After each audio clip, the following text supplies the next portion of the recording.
한때 인도에서 3년간의 고행 후 승려로 활동하셨던 정진훈 형제님은 이제는 주님을 만나 새로운 삶을 살고 계십니다. 다음은 그가 스님에서 신실한 신자가 되기까지의 간증입니다. 나는 1960년도에 충남 보령에서 태어났습니다. 초등학교 5학년 때 서울 가서 구두 닦기를 하면 돈을 많이 번다던 친구의 말에 현혹되어 육성회비 1,500원을 받던 날 무작정 서울행 기차를 탔습니다.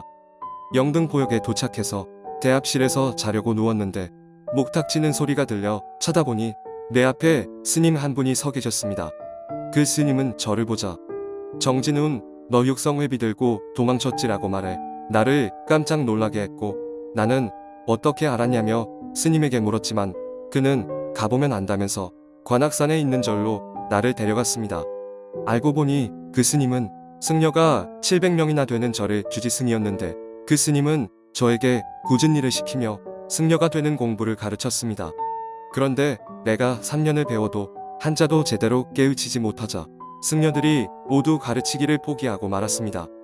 하지만 그해 초파일 불공들이러 온 어느 여자분의 걸음걸이를 보고 제가 한눈에 과부라는 것을 알아맞추자 주지승은 내가 바로 내 제자다라고 말하며 기뻐했고 곧 나를 인도로 보내 3년간 고행을 하게 했습니다. 주먹밥 49개로 3년을 견뎌야 하는 고행을 마치고 돌아오자 19살에 팔계라는 법명을 주어 주지승이 계신 곳의 승려로 인정해 주었습니다. 그런데 법명을 받던 날로부터 밤 12시가 되면 곤히 잠든 나를 찾아온 이가 있었으니 그가 바로 불가에서 말하는 신이었습니다. 그 신은 새벽 5시까지 나를 깨워놓고 내 입술을 통해 다음날 사주하러 가서 만나게 될 수백 명의 이름과 그 사람들의 주머니에 들어있는 돈의 액수 그리고 과거의 일들을 낱낱이 말해 주었습니다.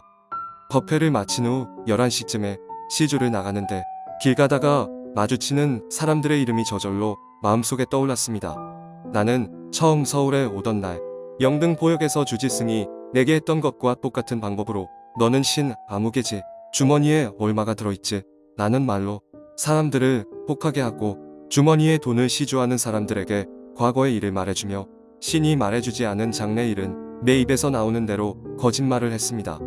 승려 초년 시절에는 매일 시주를 나갔는데 하루에 적게는 100명, 많게는 500명에게 신이 가르쳐 준 대로 해서 많은 시주를 받아냈습니다. 나는 신이 찾아오면서부터 한 번도 배운 적이 없는 중국어, 일본어, 영어, 러시아어, 인도어 등 5개 국어를 능통하게 구사하게 되었습니다. 외국인이 자기 나라 말을 하면 내 귀에는 그 말이 한국말로 들려왔고 대답할 때는 신이 혀를 움직여서 외국말을 자유자재로 말하게 했습니다. 관상, 수상, 족상 등도 잘 봐서 절로 직접 찾아오는 사람들도 있었고 관상을 볼 때도 과거의 일은 척척 알아맞혔지만 하루 후의 일은 신이 전혀 가르쳐주지 않아서 많이 벌 팔자라는 등 거짓말을 했는데 내가 한 그 거짓말을 그대로 믿어서 행동하면 믿은 대로 이루어지기도 했습니다. 나는 이런 신통력 때문에 불가에서는 신동이라 불리며 유명해졌습니다. 승려가 된 지 6년째 되던 21살 때부터는 여러 군데 대학교에서 동양철학심리학을 강의해달라고 강사로 초빙하기도 했습니다. 초등학교 때는 늘 뒤에서 1등만 했고 승려들도 가르치기를 포기했던 둔한 머리로 어떻게 대학생들을 가르칠 수 있었냐 하면 수업 전날 신이 학생들에게 가르칠 내용을 미리 가르쳐 주었기에 가능한 일이었습니다. 학생들에게 내가 미국의 유명한 대학교를 졸업했다고 거짓말을 했습니다. 나는 외국어를 쓸 줄 몰랐지만 학생들이 원어를 사용하면 나는 거짓말처럼 혀에서 원어가 술술 나와 그 내용을 설명해 주었고 이런 신통함에 매료당한 학생들은 나의 강의에 깊게 빠져들었습니다. 강의 도중 눈빛을 통해 가장 빠져드는 학생들을 미리 봐두었다.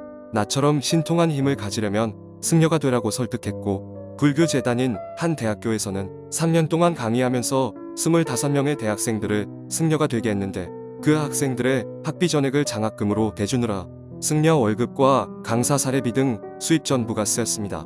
그런데 승려 생활 7년째 되던 어느 날 신이 평소와는 다른 명령을 내렸습니다. 내일 내가 고향 친구를 만날 텐데 절대로 아는 척을 하지 말라는 것이었습니다. 참 이상한 일이었습니다. 다른 때는 만나라는 말만 하더니 왜 이번에는 만나지 말라는 건지 잘 몰랐습니다.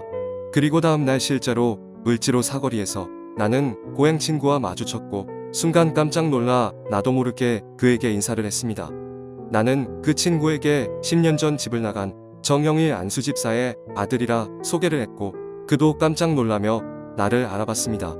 나의 아버지는 원래 박수무당이었는데 목사님이신 그 친구의 아버지가 전도해 안수집사가 되었고 신학교 2학년이었던 그는 승복 차림의 나를 보고 안타까워했습니다. 그는 다음 날부터 오전 11시만 되면 내가 있는 절로 찾아와서 성경 한 구절씩을 읽어주었습니다. 다시는 찾아오지 말라고 타이르고 심지어 싸워서 때리기도 했지만 그는 비가 오나 눈이 오나 하루도 쉬지 않고 나를 찾아왔습니다. 그렇게 그 친구는 10년이나 나를 찾아왔고 나는 그 정성에 깊은 감동을 받았습니다. 그리고 나도 돌을 닦는 한 사람의 승려로서 입장을 바꾸어 저 친구에게 똑같은 정성을 쏟을 수 있을까 하는 생각이 들었습니다. 하지만 도무지 그렇게 할 수 없을 것 같았습니다. 그래서 하루는 그 친구에게 밖에서 만나자고 했습니다. 도대체 성경에 무엇이 있기에 나에게 그러냐고 물어볼 생각이었습니다. 그리고 혼자 방에 앉아 몇 해 전 그 친구가 사준 성경책을 처음으로 펼쳐보았습니다. 무심코 펼친 곳이 예수님이 십자가 사형을 당하기 전날 기도하는 장면이었습니다. 만일 아버지의 뜻이거든 이 잔을 내게서 옮기시옵소서. 그러나 내 원대로 마옵시고 아버지의 원대로 되기를 원하나이다. 그 후 예수님이 십자가의 사형을 당하는 구절까지 읽고 나자 나는 마음이 울렁거렸습니다. 어느새 승려 생활 18년이 되었고 그동안 불가에서는 꽤나 유명했던 탓에 사형장에 4번이나 갈 기회가 있었고 불교인 사형수들에게 극락왕생을 축원하는 불경을 외워주면 평안을 얻는 듯하고 49제와 제사를 지내달라는 조건으로 수억 대의 돈을 기탁받기도 했습니다. 그런데 잠시 후 사형 집행 장소로 옮겨질 때는 이미 혼이 다 빠져나간 사람처럼 교도관의 팔에 의지해서 걸음을 뗐고 사형수가 죽음의 고통에 떠는 바로 그 순간마다 내 마음속에서는 저 영혼은 내 거다라며 비웃음치며 좋아하는 내 안에 있는 신의 목소리가 들려왔습니다. 사형장에 갈 때마다 매번 똑같은 소리를 들으며 나는 내가 섬기는 신이 이 세상 무엇보다도 사람의 영혼을 빼앗는 것을 좋아한다는 것을 비로소 알았습니다. 사형수가 죽음의 고통을 두려워하는 것은 예나 지금이나 마찬가지일 텐데 사형수였던 예수님의 태도는 내가 만나본 사형수들과는 너무나도 달랐습니다. 죄 없는 분이 남의 죄를 지고 사형을 당하면서도 아무런 반항도 없이 내 원대로 마옵시고 아버지의 원대로 되기를 원한다라고 기도하는 모습이 내게 너무나 큰 충격을 주었습니다. 내가 사형수라면 예수님 같은 기도를 할 수 있었을까라는 생각이 들었고 다음 순간 예수 믿는 어머니와 아버지 생각이 났습니다. 승려는 부모님 생각을 버려야 했습니다.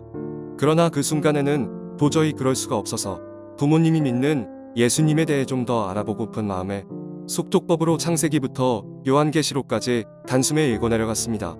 그러는 동안 한 번도 귀담아 듣지 않았던 친구가 읽어준 성경 구절들이 생각났습니다. 그리고 영의 세계를 너무나 잘 알았기에 영의 말씀인 성경 말씀들도 쉽게 이해가 되기 시작했습니다. 예수님이 하나님의 아들이라는 것과 성부와 성자와 성령이 삼위일체라는 것, 그리고 죄 없는 예수님이 사람들의 죄를 대신 지고 십자가 사형을 당해서 죄를 사해 주시고 사망과 저주에서 영혼을 구원하신다는 하나님의 말씀을 깨닫고 보니 내 어머니, 아버지가 믿는 예수님을 믿어야겠다는 결심이 섰습니다. 그래서 그 자리에서 곧장 주지승에게로 달려갔습니다. 주지승도 신통한 사람이라 내 마음이 변하는 순간에 이미 그 사실을 알고 있기 때문이었습니다. 내가 속세로 가겠다고 하자 주지승은 이미 마음이 떠났구나 하며 붙들지 않았고 사복으로 갈아입은 후 친구와 만나기로 한 장소로 달려가 우리는 함께 고향집으로 향했습니다. 팔순을 바라보시는 부모님은 13살에 가출해서 34살이 되어 돌아온 셋째 아들을 알아보지 못하셨는데 친구가 지난 10년간의 사연을 말씀드리자 그제야 돌아온 자식을 껴안으시며 통곡하셨습니다. 동네 사람들이 우리 집에 모여 밤늦도록 가족 상봉의 기쁨을 함께 나누었는데 밤 12시가 되자 어김없이 신이 찾아왔습니다. 나의 배신에 화가 난 신은 내 입을 통해 예수 믿으면 죽여버리겠다고 그야말로 귀신 같은 괴성을 지르며 내 손을 끌어다가 엄청난 힘으로 내 목을 졸랐습니다. 깜짝 놀란 가족들과 동네 사람들이 달려들어 내 손을 목에서 떼어 놓으려 했지만 21년 동안 꼭두각시 노릇하며 복종하던 나를 놓지 않으려는 귀신의 분노는 엄청난 괴력을 발해서 아무도 이길 장사가 없었는데 어머니가 하나님께 기도하자 곧 손을 풀고 떠나갔습니다. 그 후에도 매일 밤 귀신이 찾아와서 목을 졸랐고 주일날 교회에 들어가는 순간에는 뒤로 나자빠지게 만들었는데 머리에 심한 상처를 입은 나는 그 길로 2년 동안 의식을 잃고 식물인간이 되고 말았습니다. 귀신은 의식 없는 내 손을 끌어다가 다시 목을 조르고 그 상태에서 주사바늘도 들어가지 않을 만큼 몸을 뻣뻣이 굳게 만들었습니다. 두 손으로는 자신의 목을 꽉 조른 채 눈을 부릅뜨고 뻣뻣이 굳어버린 식물인간. 나는 그런 모습으로 2년 동안 교회 바닥에 누워 있었다고 합니다. 의식을 잃은 아들 곁을 한시도 떠나지 않으신 어머니의 눈물의 기도로 2년 만에 귀신은 나더러 어디로 가려고 그러냐고 울부짖으며 떠나갔고 그 순간에 나는 극적으로 깨어났습니다. 몸을 일으켜 앉는 순간 내 입에서는 할렐루야가 연발하여 터져나왔고 눈에서는 하염없는 눈물이 쏟아졌는데 꼬박 3일 동안을 흉악한 귀신의 결박에서 내 영혼을 살려주신 하나님의 은혜에 감사해하며 울었습니다. 그 소문이 퍼지면서 인근의 많은 박수무당들이 예수를 믿었고 500여 명이던 교회의 교인이 얼마 후엔 1000여 명으로 늘었습니다. 살아계신 주님을 내 안에 모시고 2년 동안 부모님 곁에서 신앙생활을 하며 행복하게 살았습니다. 그 후 어머니가 돌아가신 후 나는 서울로 올라왔고 그 후 연세중앙교회 윤석전 목사님의 설교가 굉장히 은혜롭다는 말을 듣고 2000년 1월 넷째 주일 혼자서 노량진 성전을 찾아왔습니다. 윤석전 목사님의 설교를 들으며 살아계신 주님에 대한 말씀에 너무나 큰 은혜를 받았고 전에 없던 회개의 영이 임하여 눈물과 콧물을 쏟아가며 회개했습니다. 그러다가 등록한 지 7주째 되던 금요철야 예배 때였습니다. 한참 동안 기도하고 있는 중에 갑자기 내 혀가 말려들면서 방언을 말하게 되었고 순간 성령이 충만하게 역사하신다는 것을 느꼈으며 곧 절제할 수 없는 오열이 터져 나왔습니다. 그날 나는 나 같은 죄인 살려주시고 내 영혼 속에 찾아오신 성령 하나님 아버지의 품에 안겨 덩치만큼이나 큰 목소리로 얼마나 울며 기도했는지 모릅니다. 다시는 주님의 품을 떠나지 않고 예수 잘 믿다가 천국 가게 해달라고 얼마나 울었는지 모릅니다. 성령을 충만히 받고 나니 나로 인해 승려의 길을 걷게 된 사람들에게 예수를 전하고 싶은 마음이 생겨 승려들이 몸담고 있는 절로 일일이 찾아갔습니다. 내가 예전에 신통했던 것은 다 귀신이 가르쳐서 한 것이다.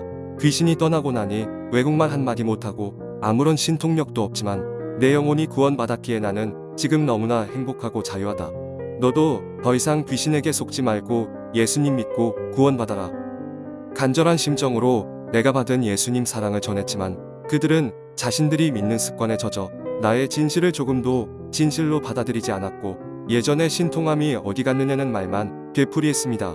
또를 닦아보겠다고 속세를 떠나 인간의 희로애락을 모두 버리고 살아가다 결국 지옥에 갈 그들의 영혼의 모습을 생각하니 돌아서는 나의 마음이 몹시 안타까웠습니다. 그리고 새삼 내 입을 가지고도 내 말을 버리고 귀신의 마음으로 살아왔던 빼앗긴 21년 세월의 악몽이 떠올랐습니다. 오늘도 나는 청년의 때에 나의 영혼을 구원하여 주시고 성령으로 거듭나 새로운 피조물이 되게 하신 하나님께로 더 가까이 다가갑니다. 변함없는 주님의 깊은 사랑, 주님, 나의 평생에 예수님만 섬기다가 천국 가게 하옵소서.